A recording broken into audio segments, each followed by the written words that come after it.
자, 이제 마지막 마당이에요. 이제 실컷 떠들었잖아요. 네. 네, 반성의 시간을 좀 가지려고 네, 마지막 마당 키워드를 네. 꼰대에서 젠더까지로 좀 네. 잡아봤습니다. 그래서 물론 여기서도 뭐 반성만 있겠어요. 주장하고 싶은 것도 있고. 아, 근데 진짜 저는 저 꼰대라고 인정하기로 했습니다. 왜요? 아, 그런 것 같더라고요. 많은 부분에서 안 되더라고요. 의견이 잘. 두 분 꼰대세요? 전 뭐 당연히 당연히요? 인정하고 들어요. 네. 선생님은 뭐 저는 최근까지 네. 제가 굉장히 젊고 세련된 사람이라고 스스로 이렇게 생각하고 있었는데 당연 아니고 네, 그 호적상의 나이하고 네. 관계없이 나는 굉장히 젊고 세련된 네. 사람이야 이렇게 생각하고 있었는데 얼마 전에 깨진 게요.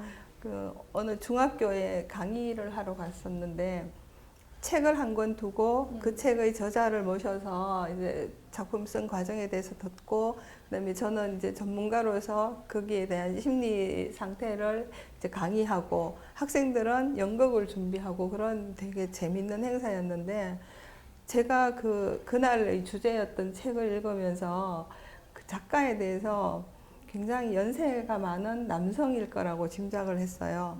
그런데 그 자리에 나타난 분이 너무나 화사하고 아까 얘기한 샬랄라한 여성인 거예요. 젊은 여성. 그래서 저도 모르게 와 저는 이렇게 예쁜 여자분일 줄 몰랐어요. 이렇게 말하면서 이 문장이 끝나기도 전에 나는 정말 꼰대구나. 왜 이렇게 성 역할이나 나이에 이렇게 선입견이 있었지? 그래서 그 자리에서 나 젊고 세련된 사람 아니야. 그걸 깨달았어요. 네. 제가 아까 뭐 감히 반성이라는 표현을 썼는데 사실은 뭐 늙어서 꼰대가 되는 건 아니죠. 일정 그런 문화에서 성장해서 늙어가고 있으니 네. 이제 그럴 수도 있지만 그래서 진짜 우리한테 중요한 거는 꼰대라도 봐줄 수 있는 꼰대가 되는 것 같아요. 맞아요. 절대 이 짓은 하지 말자. 네. 반성의 의미로 이거 하지 말자. 뭐 어떻게 타인에 대한 것 얘기도 좋고 우리 각자의 선생님들 얘기도 좋고. 저는 실수한 거를 누가 지적을 해줘서 알았는데요. 그러니까 우리 고백 좋아요. 네네. 남의 얘기하지 말고. 네. 그 얼마 전에 제가 식당에 가가지고 한국에서 어떤 분하고 식사를 하는데 그 알바하는 이제 서빙 보는 이제 그 학생한테 제가 자꾸 말을 걸고 있더라고요. 제가 예. 불필요한 거 아는데도 이게 제 딴에는 이제 제 버전의 변명은 제가 이제 한국의 청년들을 접할 기회가 거의 없었어요. 여기 계신 이제 최 교수님 같은 경우는 학교에서 가르치시고 하시니까 이제 그 또래 청년들을 항상 일상적으로 접하시지만 저는 접할 기회가 전혀 없거든요. 외국에 있으면서도 뭐 이렇게 제 또래들하고 이렇게 만날 기회가 있었지 한 번도 저보다 만 20-30년 연하들을 만날 기회가 원천적으로 없어가지고 그래서 한국에 와가지고 실수를 한 게 신기해서 저희 정말 금기사항일 거잖아요. 그래서 일하는 거 힘들죠. 네, 요즘 좀 알바하시면서 비용 급여 제대로 받나요? 뭐 최저임금 이 말도 안 되는 건데 이게 너무 자연스럽게 나오는 거예요. 너무 자연스럽게. 그래서 뭐 그거 말고도 여러 가지 실수가 있었겠지만 그날의 이제 실수가 되게 이제 저는 아차 싶었던 것이 앞에 앉은 분이 알바가 이제 저희 음식 가지러 간 사이에 그러시면 안 돼요. 정말 그런 거 실례입니다. 요즘 한국 분이 모르셔서 그런데 그래서 아차 싶었던 지점이 있거든요. 그거 말고도 이제 실수하는 게 정말 100가지는 없는데 네. 제일 이제 팍 꽂혔던 건 앞에 계시는 지적을 해줘서. 그러니까 모르는 낯선 젊은이들 청년들에게 네, 제 딴에는 호기심과 이제 이렇게 관심 뭐 이런 건데 그렇습니다. 저는 꼰대이지 않기 위해서 네. 젊은 척 안 하려고요 이제 아, 이제 네. 알았으니까 그거 되게 꼴보기 싫거든요. 네. 그래서 그냥 지금의 나를 인정하는 거 되게 좋을 것 같고, 그 나이 들었다고 이게 물어보는 것도 그렇지만 뭘 가르치거나 막 하려고 네네. 애쓰지 않으려고 하는 게, 그래서 얼마 전에 저희 애가 군대 갔다가 첫 휴가를 나왔었는데요. 몇 년 전이지. 근데 그 첫 휴가 나왔다가 이제 서울에 와서 걔는 포천에 있는 부대로 가고 저는 서울에서 일을 보기 위해서 서울역에서 이제 마지막 식사를 하고 있었어요. 그런데 얘가 밥을 못 먹는 거예요. 저는 군대 안 갔다 왔으니까 왜 기대해야 되는데 밥을 못 먹지 이랬는데 그냥 맛이 없나 아니면 딴 거 먹을까 이러고 있는데 그 서울역 레스토랑에서 서빙하던 분이 사이다를 하나 가져와서 주문 안 했는데 저희 앞에 이렇게 턱 놓더니 시간 금방 가요. 나도 그랬어요. 이러는 거예요. 그 남자들은 아나 봐요. 첫 휴가 나왔다가 돌아가는 게 얼마나 힘든지. 네. 그래서 꼭 나 나이 많다고 내만 위로하고 내만 가르칠 수 있는 거 아니고 그 사람들끼리도 서로 되는데 전 또 선생이다 보니까 직업병으로 맨날 가르치려고 그랬던 것 같고 그리고 또 하나는 뭐 그냥 응원해 주는 마음이 옛날에는 애들도 어리고 제 일도 바쁘니까 다른 사람에 대해서 이렇게 시선이 덜 갔었는데 그래서 요즘 되게 행복한 게 저희 집 1층에 베란다 밖에 이렇게 꽃을 키우고 있는데 여고생들이 지금 물 주고 있으면 아침에 지나가면서 막 손을 흔들어줘요. 그 나이 소녀들만이 할 수 있는 그 선량한 아줌마 너무 예뻐요. 막 이러고 이렇게 애들이 지나가면 그걸 보면서 쟤들이 대구 애들은 특히 더 오래 막 갇혀 있었거든요. 집에 있다가 친구들하고 모여서 막 학교 가고 가면서 막 웃고 손 흔들고 하면 제가 약간 기도하는 마음 같은 게 하게 돼요.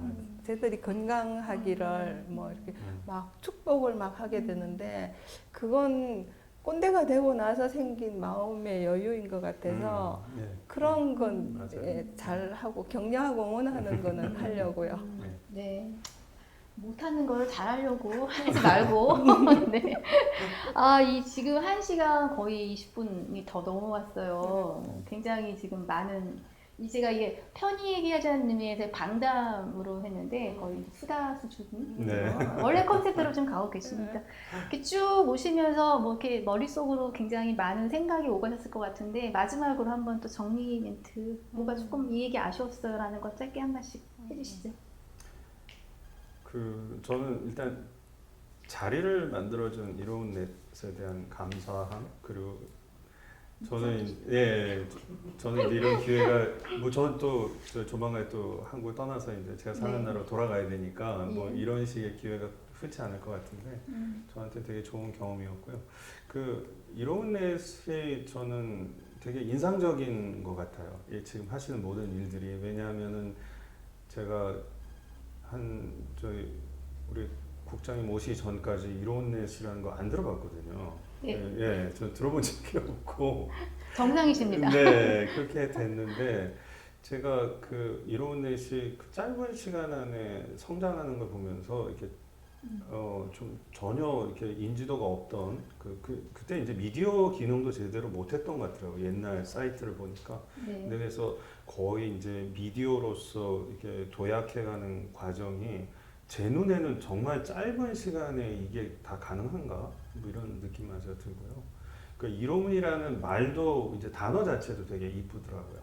영어로 이렇게 스펠링 써도 이쁘고 영어로 이제 이로운이 이제 굳이 번역을 하면 이제 beneficial이라는 단어로 되는데 그거 어원 따져 보면은 이렇게 여러 사람이 합쳐서 좋은 걸 만들어 간다라는 뜻이잖아요. 그러니까 그거랑 이게 맞아떨어지는 것 같아요. 그래서 이로운넷에 대한 기대가 되게 크고요. 지금보다 이제 다음이 더 기대가 되고 계획도 많으신 것 같은데 뭐 신선한 자극도 많이 받는 것 같아요. 이게 미디어라는 게 사실 요즘은 자극적인 아까 이제 우리가 미디어에 대한 비판 이야기를 했었지만 자극적인 거에서 빨리 뜨려고 하는 사람들이 많더라고요. 근데 이렇게 되게 자기만의 색깔을 갖춰가면서 1년 반 정도만의 시간으로 이 정도 틀을 갖추는 건 저한테도 되게 신선한 자극이 돼서 내가 나중에 무슨 이렇게 판을 벌이게 되면은 이 정도 기간 안에 뭔가 성과를 내도록 나 판 노력하자. 걸리지 마시고 이로운 넷을 아니 뭐 저야 뭐 기회를 주시면 얼마든지. 네. 네, 그래서 정말 감사하다는 이야기를 저는 끝으로 드리고 싶습니다. 쌤. 약간 용비어천 아, 같아요. 그런가요? 아니, 진짜 그 타임 아닌데. 그 타임 아닌데 네. 저는 그거를. 근데 저도 네. 비슷한 말을 하게 될 것 같아서 제가 쓰는 혹두덕 고민 상담소 그 칼럼 네. 읽으려고 이로운 넷에 처음 들어갔던 분들이 예. 또 이런 매체가 있는지 몰랐다고 예. 굉장히 무슨 자극적인 거 없이 건강한 매체잖아요. 네, 맞아요. 그래서 예. 이런 게 있어서 제 글 얘기는 안 하고 이 매체에 대해서 저한테 이야기할 때 사실 좀 자랑스러웠었어요. 그냥 그런 곳에 쓴다는 네. 것이. 그리고 저도 비슷한 생각인데 엄청 공격적으로 지금 뭔가를 막 하시잖아요. 시도하는 게 막 보여서 저도 여기 어떻게든 살짝 끼게 돼서 네. 굉장히 재밌습니다. 새로운 경험이고. 네. 아유, 그리고 응원합니다. 아유, 감사합니다. 네. 이 진짜 이 타임 아닌데 완전히 지금 우리 기자님들 시킨 거 아니에요? 저희 안 짰습니다. 저희 특히 아까 진심으로. 이론 어원까지 말씀해 주셔서 이건 네, 정말 네. 다시 한번 얘기될 것 같은데 우리 시청자분들 어떻게 보셨는지 모르겠어요. 근데 저는 이제 이야기 푸는 내내 이제 두분 선생님의 저희 칼럼과 페이스북 글을 저는 이제 상시로 보니까 말과 글이 좀 일맥상통하다. 같다 이런 저는 그런 느낌을 받았는데 우리 시청자분들은 어떠셨는지 모르겠습니다. 근데 이거 아까 내성 뭐 이런 얘기 하셨는데 컨셉 이번에 다 밝히셔가지고 다시 짜셔야 되는 거 아닌가 싶고요. 근데 이게 저희가 이게 모시기 쉽지 않은 자리거든요. 근데 두 분 독서량도 만만치 않는 걸로 알고 있는데 정말 짧게 요새 이야기 다섯 마당의 이런 키워드를 흘러가면서 시청자분들이 이 얘기 듣고 나서 이 책을 읽으면 좋겠다 하는 거 한 권씩 추천을 좀 해주시죠. 제가 독서 취향이 좀 마이너한 편인데요. 슬픈 경계선이라는 책을 이제 6월달에 나왔는데 최근에 읽기 시작을 했고요. 네. 대만에 이제 NGO 활동하고 저널리스트이신 분이 이제 쓴 책인데 우리나라도 이제 남북한의 경계선 하면 이제 휴전선 쪽이 이제 스토리가 많잖아요. 어느 나라나 그렇더라고요. 국경선이라는 게 이렇게 쉽게 그어지지 않고 이제 분쟁의 산물이고 네.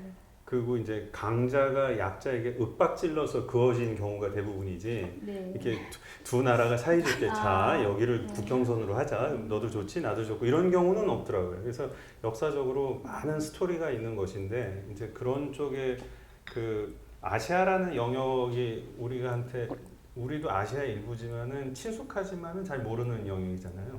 그래서 이제 우리가 중국하고 일본 밑으로 내려가면 이제 다 낯선 동네거든요. 그냥 관광으로서 친숙하지만 그 나라의 뭐 역사나 그 나라의 어떤 스토리 같은 거는 이제 되게 낯선데 그 책은 이제 저도 보면서 좀 되게 좀 모르던 걸 많이 알게 됐어요. 그래서 이름 그대로 슬픈 경계선. 그 모든 국경선에는 슬픈 스토리가 있다는 얘기거든요. 그래서 이게 좀 시야를 넓히는 우리가 평소에 잘 모르던 분야의 지역에 대해서 관심을 갖는 데 좋은 책이라서 제가 좀 추천을 드리고 싶습니다. 저도 킵하고요. 저도요. 두 권. 네.